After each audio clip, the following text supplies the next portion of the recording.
down some big coin. You got some guys who are free agents who are very interesting guys. A couple of guys here I'm sure the fans would like to hear your thoughts on. Where's Tuck in his career, Jerry? Well, with Tuck, he has another year on his contract, number one. So he's not a free agent. No, I know, but I mean, are you worried about where he is in terms of his productivity? Well, he had some injuries, during the season that he was banged up, and I think that hampered his play, and I think he's probably disappointed his play more than anybody else. But we do believe he'll come back and be healthy and have a good year next season and be the old Tuck that we know, and because the guy has a lot of pride, so we expect him to bounce back and have a better year than he played this past season. How about Corey Webster? Corey Webster is the same thing. Corey's been a good player for us for a long time. He's made some huge plays in some big spots for us, but for whatever reason, this season, he struggled some, and really struggled mightily, recently in the Baltimore game. So, both these guys are, grizzled veteran pros, and we'll see what the evaluation process does moving forward with them. But I do think those guys will bounce back and continue to be good players. And what can you figure on a guy who obviously has got ability if you can get him to the field, and that's Terrell Thomas? What's his status right now? Well, Terrell, obviously, he's had the multiple knee surgeries, and so he'll have to tread lightly on that and see where he is physically. Right now he's still rehabbing. We haven't had much conversation with him as of late, but we'll definitely reach out to him and see where he is and see if he's going to be able to try to make another comeback. And he might be in one of those guys at this point in his career. If he does get back on the field from the injury, you might have to move him to a different position like safety instead of playing corner, because a couple of ACLs playing corner, man, it's tough to do. Very, very tough to do, and it's too bad because he showed great promise. He really did as a player. No question. Yeah. But he's a smart guy, and you've seen guys before that start their careers at corners and have some injuries or lose a step, and teams move them inside to safety. So that's something that we'll look at. Oh yeah, great. Some guys have had great careers. I can go back to Charlie Waters. Many guys who did that and had great careers and moved to safety and had wonderful careers. We're talking with Jerry Reese. Do you think Wilson can be I don't want to say every down back because I think it's a two-back league, but can he be a feature back? Can he be the lead horse in a two-team in a two-back tandem? I don't think there's any question that he could be that. And you're right. I think it's a 2- and 3-back league nowadays. Right. But do I think he could be the lead dog? I do think that, and because David is, he's not a little guy, and he has incredible balance. You see him take some guys have some big hits on him. He stays up, and he's not an easy guy to take down. So he's much stronger than you might think, just from how he looks on the field, because he's a sleek, well chiseled athlete. And but I do believe he can be the lead back. Is this going to be I don't want to list each guy and what he makes, but is this, you got a lot of guys who are veterans, who are name guys, defensive linemen, offensive linemen, linebackers. We could go through the whole deep backs.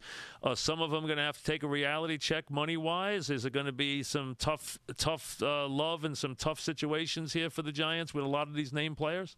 Yeah, well, there's always some tough decisions to make. That's what they pay us to do here, make some tough decisions. And we'll be ready if we have to make some tough decisions. We'll be ready to do that. But again, we're still in the early stages of evaluating everybody. We have lots of meetings tomorrow, and so we'll be ready to make the tough decision if we need to make them. Do you think going forward with your core, with your nucleus, you feel pretty good about where you are going forward to next year? I do. I do feel. I don't think we're that far away. Again, we won 9 games, and we had some chances to win. In my mind, at least 3 more games. The early Philly game down there, we had a chance to win that game. Really had we're down in field goal range, and we had a penalty or something, got backed up 15 yards, I believe, and then we missed a long field goal at the end of the game. The first game against the Redskins, game was 16-17. I think we missed a couple field goals in that game. So those kind of games, you got to win those close games. Even the Pittsburgh game, we had a 4-point lead going into the fourth quarter of the Pittsburgh game. So you got to close those games out and win those games. So just out of those 3 games, if we win on one of them, we're probably playing this weekend a wild card game at least. But the point is, you don't think you're far away. I mean, I don't. So you think with what you can do and what you've been able to do in the past, you're going to put a pretty good product on the field next year. I think we'll have a good product again, and I think we'll have a lot of players anxious to get back out there and prove that we're still a good football team, and because we'll have some again we have quarterback that's back, and we have some veteran receivers. Nix will be back and he'll be healthy, and I told the media a couple of days ago, Nix has really been the linchpin of our offense. When he's out there, we're a different football team, and he was banged up, and everybody could tell he was banged up, and our opponents could tell he was banged up. No question. So that hampered us a little bit, and I think it affected the quarterback some.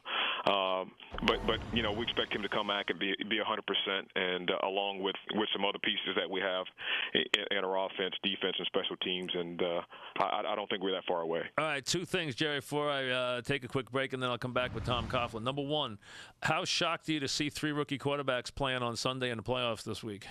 Well, the league is changing. When you draft quarterbacks high, back in the old days, you used to, teams would just set them out and let them learn from a veteran and just try to learn the system.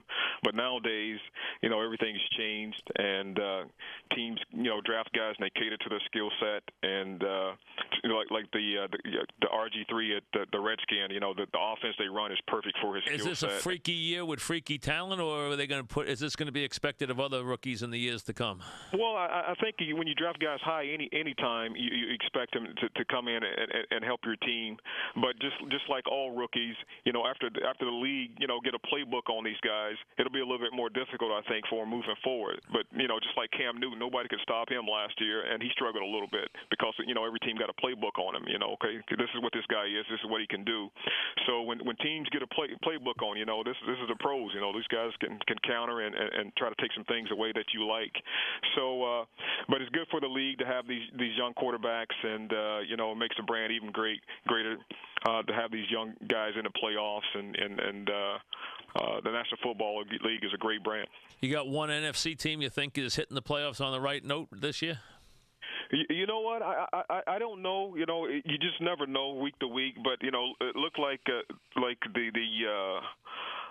Vikings may be a scary team down the road, because the running back is playing out of his mind over there, and the guy plays against an 8-9-man front, and he rushes for 200 yards a week, which is is kind of scary to watch that, and so that'll be an interesting game to watch this weekend to see the Vikings in Green Bay, see how that works out. Thank you, Jerry, very much. Appreciate it. A couple of minutes. Talk to you down the road. Thank you. Okay, Mike. Thanks for having me on. My pleasure. Jerry Reese. Quick break, and we come back with the Giant head coach, Tom Coughlin.